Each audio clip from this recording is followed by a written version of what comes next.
Salut les amis, j'espère que vous allez bien, que vous êtes en forme, que vous avez la méga pêche. Alors, dans cette vidéo, je voulais parler de liberté financière. Je suis à Singapour, c'est l'une des villes les plus chères au monde, les amis. C'est l'une des villes les plus chères au monde. C'est une ville qui est magnifique, sublime, j'adore cette ville. Et quand je suis arrivé, il y a un chauffeur de taxi qui m'a dit bonjour, vous travaillez dans quel domaine, etc. Je lui ai dit voilà, que j'avais notamment une école sur la liberté financière, qu'on apprenait aux gens à mieux gérer leur argent, à l'éducation financière, etc., à épargner. Et là, il m'a répondu, mais comment je peux épargner? Je gagne à peine suffisamment d'argent pour payer l'école de mes enfants, la vie, elle est dure, c'est pas évident. Et c'était vraiment un cri du cœur, c'est-à-dire qu'il me l'a dit de manière spontanée, quoi. Il n'a pas calculé. Il est né à Singapour, il a grandi à Singapour, et aujourd'hui il est chauffeur de taxi, et en fait il me posait plein de questions sur Dubaï. Est-ce que c'est bien? Combien on peut gagner d'argent? C'est quoi la situation là-bas? Et c'était intéressant parce qu'en fait on voyait bien que le mec, ça le faisait chier, sa situation, et qu'il voulait vraiment... alors, attendez 2 secondes, je vous montre. Ça vaut le coup. Donc on voit bien que sa situation, elle le faisait chier et qu'il cherchait à s'améliorer. Et là, en fait, on en arrive à la situation suivante, la liberté financière. Est-ce que, finalement, en suivant un cursus sur la liberté financière, tu peux devenir libre financièrement? Est-ce que c'est possible de devenir libre financièrement? Parce qu'il était sceptique. Tu sais, c'est pas possible. Moi, je me bats, je paye l'école de mes enfants, l'école, elle coûte super cher. J'ai le loyer qui coûte super cher, le mortgage, et à la fin du mois, il ne me reste rien, quoi. Et l'idée, elle est là, c'est, premièrement, est-ce que, alors je ne lui ai pas dit, bien sûr, je voulais juste qu'il m'accompagne tranquille à l'hôtel, je voulais juste d'arriver de Dubaï, j'avais un avion de 7 heures, il était 7h30 du matin, j'avais quasiment pas dormi, donc j'étais claqué, j'allais pas débattre avec lui. Mais la question, elle est la suivante. Beaucoup de gens se disent, voilà, ma situation actuelle, elle est pourrie, mais comment je pourrais? C'est comme moi. Moi, je me souviens, là, je suis dans un hôtel 5 étoiles. Hôtel magnifique, sublime, etc. La nuit, c'est l'équivalent de ce que je payais en un mois de loyer à Paris, quoi. Donc, ça vous donne une idée, quoi. C'est pas donné, c'est pas... Voilà, c'est pas cheap. Mais, et je voyais les maîtres d'hôtel, les concierges, et bien habillé, etc. Et je me souviens qu'à l'époque, quand j'étais étudiant, j'avais travaillé comme veilleur de nuit dans un hôtel, un petit hôtel parisien, pourri, hein, c'était pas un grand hôtel. Mais pour moi, c'était genre, waouh, ces gars-là, ils ont réussi dans la vie, quoi. Ils sont énormes, c'est-à-dire, tu as un costard, tu travailles dans un hôtel, t'as réussi, quoi. Et aujourd'hui, ma perception, elle a complètement changé, on est bien d'accord. Je suis de l'autre côté, quoi, de la barrière. Et ce qu'il faut savoir, c'est qu'à un certain moment, il faut changer ses croyances. C'est-à-dire que moi, mes croyances avant, c'était t'es maître d'hôtel, t'as réussi dans la vie. Alors, bien évidemment, c'est un super beau métier et les maîtres d'hôtel qui vont regarder cette vidéo ne le prenaient pas mal. Mais l'idée, c'est que ça reste un job, qu'on peut te virer du jour au lendemain, que le jour où tu feras plus l'affaire, on te dira ciao et que tu mérites mieux. Et mériter mieux, ça veut dire effectivement grandir, ça veut dire se former, ça veut dire s'éduquer. Ça veut dire effectivement apprendre en permanence. Ça veut dire comment je peux effectivement améliorer mon existence.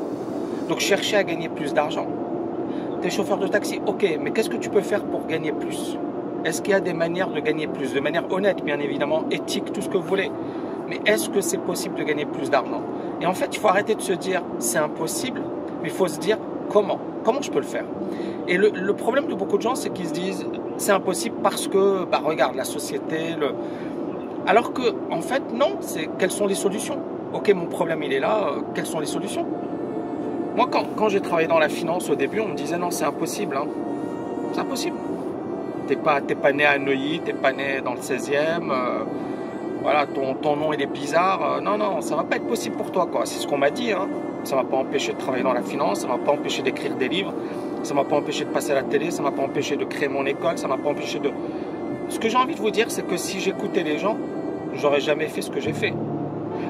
Mais à un certain moment, il faut y croire. Donc vraiment, ça commence par ce côté mindset. Faire voler en éclats ses blocages, ses limites. Deuxièmement, gagner de l'argent, épargner. Troisièmement, apprendre à investir. Apprendre à investir. Moi, j'ai créé TKL Invest 360. C'est probablement la formation la plus puissante qui existe en matière d'investissement. On va mettre le lien si ça vous intéresse. C'est une formation de malade. Et pourquoi je l'ai créée? Parce que justement, il y a beaucoup de gens qui disent c'est impossible, je peux pas, je peux pas, je peux pas. Et là, avec cette formation, vous verrez que tu n'as pas besoin d'être polytechnicien, quoi. Il faut juste le faire. D'accord? Moi, j'ai la conviction suivante, c'est-à-dire qu'il y a deux manières de se libérer financièrement. Tu gagnes beaucoup d'argent, mais c'est pas sûr. Johnny Depp, il s'est ruiné alors qu'il a gagné des dizaines de millions. Mike Tyson, il s'est ruiné alors qu'il avait gagné 500 millions.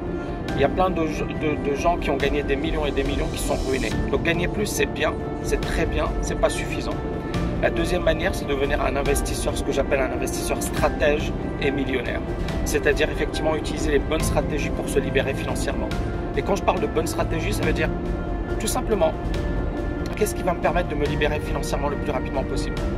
C'est pas parce que tout le monde me dit sur internet que l'immobilier c'est génial, que telle personne a acheté 20 appartements. Non, c'est peut-être pas quelque chose qui me convient. Donc on doit effectivement élaborer une stratégie sur mesure. Sur mesure. Et millionnaire parce qu'il faut avoir à un certain moment un objectif. Si t'es pas ambitieux, si tu te dis ouais, moi l'argent ne m'intéresse pas, tu seras jamais riche, tu seras jamais libre financièrement. Et il n'y a pas de souci. Mais en fait, on n'est pas forcément libre financièrement. Il y a quelqu'un qui m'a dit, Tami, moi j'ai pas d'argent, mais je suis heureux, j'ai ma famille, etc. Ouais. Et je lui ai dit, il n'y a pas de souci. Je lui ai dit, mais fais-le pour ta famille. Ne sois pas égoïste, ne le fais pas pour ta tronche. Ne dis pas, je suis heureux, j'ai pas d'argent, je suis heureux parce que j'ai ma famille. Mais si ta famille, elle est dans une situation qui est délicate, si, je sais pas moi, ta femme ou tes enfants, ils ont besoin tu as besoin d'avoir de l'argent pour eux. Est-ce que tu vas dire je suis heureux, donc j'ai pas besoin de... Non, tu vas te bouger les fesses. Parce que tu vas te dire j'ai besoin d'argent, on est bien d'accord. Eh ben, au lieu d'attendre que cette situation catastrophe arrive, il faut y penser aujourd'hui. D'accord? Il faut y penser aujourd'hui, qu'est-ce que je peux faire pour les aider? Moi je vous dis, il y a une histoire qui m'a traumatisé, ou plutôt un événement qui m'a traumatisé quand j'étais étudiant. Ma mère qui se fait opérer et j'ai pas assez d'argent pour prendre l'avion pour aller la voir, d'accord? Et mon père qui ne nous l'a pas dit, d'accord? Ou du moins il voulait pas nous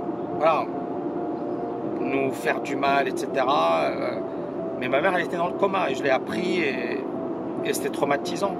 Et le fait de se dire je peux pas me déplacer, je peux pas prendre, j'ai pas l'argent pour reprendre les transports. L'argent ne permet pas tout, il facilite les choses. Et vous libérer financièrement, c'est pas forcément pour votre tronche, c'est pas forcément parce que vous êtes égoïste. C'est surtout, très souvent, surtout pour les autres, pour les gens que vous aimez. Et c'est pour avoir cette liberté d'action. D'accord les amis? Vidéo un peu philosophique, mais on en revient à la même chose. Pourquoi il faut se bouger les fesses pour devenir libre financièrement? Je pense que vous avez quelques réponses. Ciao les amis!